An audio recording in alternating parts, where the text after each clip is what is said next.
2024 में बीजेपी को सत्ता से बाहर करने के लिए तमाम विपक्षी दलों का जो गठबंधन है उसकी कोऑर्डिनेशन कमेटी की कल एक बेहद महत्वपूर्ण बैठक होगी शरद पवार के घर पर, जो कि एनसीपी के नेता हैं। 4 बजे 14 मेंबर की जो कमेटी बनाई गई है, कोऑर्डिनेशन कमेटी इंडिया अलायंस के द्वारा, उसकी बैठक होगी जिसमें तमाम आला नेता यानी कांग्रेस पार्टी से केसी वेणुगोपाल, महबूबा मुफ्ती पीडीपी से, हेमंत सोरेन, अभिषेक बैनर्जी जो कि टीएमसी के नेता हैं, वो भी इस बैठक के अंदर शामिल होना था उनको, लेकिन उनको ईडी की तरफ से नोटिस दिया गया है। इसके अलावा तमाम बड़े नेता इस बैठक के अंदर शामिल होंगे। इसमें मुख्य तौर पर 3 बिंदुओं पर चर्चा होगी। सबसे पहला जो मुद्दा होगा वो होगा सीट शेयरिंग का।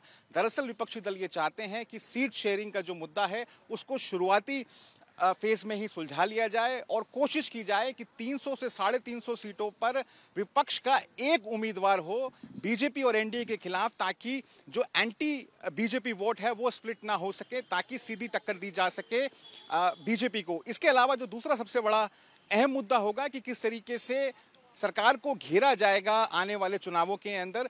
दरअसल जो विपक्षी दल हैं वो ये चाहते हैं कि एक समन्वय हो कि कौन कौन से मुद्दे हैं जिनको जनता के बीच में लेकर जाया जाएगा, कौन कौन से इश्यूज हैं जिनसे सरकार को नुकसान पहुंचाया जा सकता है। इसमें प्रमुख तौर पर इकोनॉमिक इश्यूज यानी इन्फ्लेशन, महंगाई हो, अनएम्प्लॉयमेंट हो, ये तमाम मुद्दों को लोगों के बीच में लेकर जाया जाएगा। इसके अलावा मणिपुर का मुद्दा है, अडानी के मुद्दे पर एक समन्वय बनाने की कोशिश होगी कि इस मुद्दे को लोगों के बीच में कितना लेकर जाना है।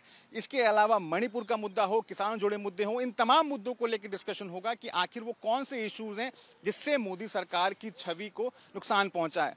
तीसरा सबसे महत्वपूर्ण एजेंडा इस मीटिंग का होगा कि किस तरीके से आने वाले 5 विधानसभा चुनाव और आने वाले लोकसभा चुनाव के अंदर कैंपेन किए जाएगी, किस प्रकार से साझा रैलियां होंगी और जो मोदी सरकार है उसको घेरा जाएगा। दरअसल 5 राज्यों में विधानसभा चुनाव होने वाले हैं। इन चुनावों के अंदर किस प्रकार से जो अन्य विपक्षी दल हैं यानी कांग्रेस के अलावा जो विपक्षी दल हैं वो कंट्रीब्यूट कर सकते हैं, उनकी रैलियां हो सकती हैं, साझा रैलियां, जिससे कांग्रेस पार्टी को फायदा हो सकता है। इसको लेकर भी एक पेच है कि सीट शेयरिंग के बाद ही हम इस मुद्दे को आगे बढ़ाएं कि आखिर इन इलाकों के अंदर क्या जो साझा रैलियां करनी है वो होंगी या साझा रैलियां 2024 का जब लोकसभा चुनाव होगा उसी समय पर की जाएंगी।